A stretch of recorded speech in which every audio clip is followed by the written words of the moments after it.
Bonjour Stéphane. Bonjour, je suis Stéphane Corrub, je suis CEO de RTL Ad Alliance, la régie publicitaire internationale du groupe RTL en Europe. Justement Stéphane, comment RTL Ad Alliance travaille avec les organismes d'autorégulation localement ou à l'échelle européenne ?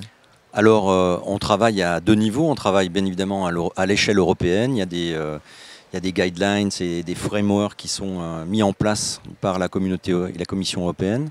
Maintenant, la spécificité européenne, c'est d'avoir des guidelines qui sont particulières pays par pays. Donc on a la RPP en France, on a des instances équivalentes également dans d'autres pays comme l'Angleterre, qui nécessitent d'avoir une préautorisation, un prévisionnage, notamment en vidéo, des spots publicitaires qui vont être diffusés. Et donc on accompagne nos clients, nos annonceurs et nos agences à l'échelle pan-européenne dans ce cadre-ci.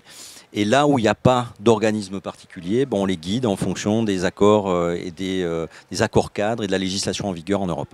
L'une des missions de RTL Alliance, c'est de mettre en relation les marques et les producteurs de contenu, oui, y compris des influenceurs, mais cette fois-ci probablement des créateurs de contenu professionnels. Comment vous les orientez éventuellement, tous ces producteurs de contenu, sur les meilleures pratiques ? Alors je pense que chez RTL Ad Alliance, notre spécificité, c'est de travailler de manière principale avec des publishers de contenu premium, que ce soit en vidéo ou autre. On travaille également avec des diffuseurs qui sont eux-mêmes légiférés et contrôlés de manière locale et européenne. C'est vrai qu'on travaille finalement relativement peu ou plus avec des influenceurs en direct. Donc on est vraiment focalisé sur les producteurs et les productions de contenus dits professionnels qui sont destinés en majeure partie à une diffusion en télévision qui elle-même doit respecter un cadre légal très très clair et très particulier. RTL Ad Alliance est très engagé sur la communication responsable, mais concrètement, comment avec les annonceurs, les agences et les diffuseurs, vos publishers, vous œuvrez sur cette communication responsable ?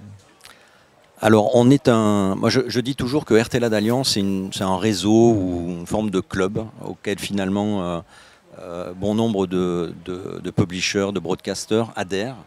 Et donc, on a la chance de pouvoir échanger beaucoup au sein d'RTL Ad Alliance avec nos partenaires et nos mandants sur les best practices du moment, sur les sujets chauds du moment. Et effectivement, la sustainability, la diversité, l'inclusion, etc. sont des sujets très importants pour les médias, mais également très importants pour les annonceurs. La WFA notamment, avec qui on travaille beaucoup, a édité et publié une charte de best practice pour l'ensemble de leurs membres. Et notre objectif, c'est de faire finalement de matcher les attentes des consommateurs avec ce que les marques peuvent faire et ce que les diffuseurs également sont prêts à faire. On a également pas mal d'échanges de case studies. Je regardais la semaine verte par exemple sur M6 qui est faite, je crois que ça fait 2 ou 3 ans qu'ils la mettent en place. C'est quelque chose qui est vraiment très important de communiquer auprès des annonceurs français, mais également auprès des annonceurs européens et par ailleurs à leurs partenaires médias ou nos collègues européens pour qu'ils s'inspirent de ce qui est fait sur les différents marchés. Justement, RTL Ad Alliance est un acteur mondial. Donc, en matière de communication responsable, est-ce qu'il y a des pays ou des secteurs qui sont peut-être plus avancés, en tout cas sur ce sujet ? On est surtout focalisé sur l'Europe.